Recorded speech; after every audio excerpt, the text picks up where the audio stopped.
கூட இருந்து ஏமாத்திட்டா துரோகி. டேய் மேல இருந்து கையறா, அசிங்கமாயிடும். ஏய் அண்ணன் கூட பார்க்காம அண்ணனா வீட்டை விட்டு வெளியே போடா. பா சண்டை போடாதீங்கப்பா. செத்தாலையும் மூஞ்சில முழிக்காதடா. டேய் போடா.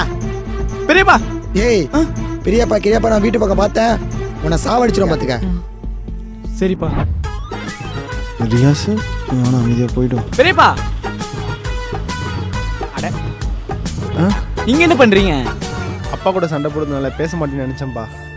அப்பாக்கு உங்களுக்கு தான் சண்டை, உங்களுக்கு எனக்குமா சண்டை? கட்டுதான்ப்பா, எனக்கும் பேசணும் தான் தோணுது, அவன் தான் பேச மாட்டேங்கிறான். அதெல்லாம் சரியிடும் பெரியப்பா. சரி பார்த்துப்பா, பார்த்து போங்க. என்னங்க சொல்றீங்க? ஆக்சிடென்ட் ஆயிடுச்சா? இது ஒன்னே வரேன். இதோ ஒன்னே வரேன். ஏய் உனக்கு ஆக்சிடென்ட் சொன்னாங்களே, நல்லா இருக்கியா? உனக்கு உடம்பு சரியில்லைன்னு சொல்லிட்டு ஃபோன் வந்துச்சு. யார் எனக்கு போன் வந்துச்சு? யார் பண்ணிருப்பா? நான் தான் ஃபோன் பண்ணேன். டேய் உனக்கு எது எதிர விளாடணும் விவசாய தெரியாதா? டேய் இவ்வளவு பாசம் வச்சுக்கிறீங்க ரெண்டு பேரும், சண்டை போட்ட மட்டும் பேசாம இருக்கீங்க. டேய் நாங்க ரெண்டு பேரும் அண்ணன் தம்பிடா. அடிச்சு போவோம் பிடிச்சுப்போம். ஓ சூப்பர் சூப்பர், யூ கண்டினியூ. வாண்ணே.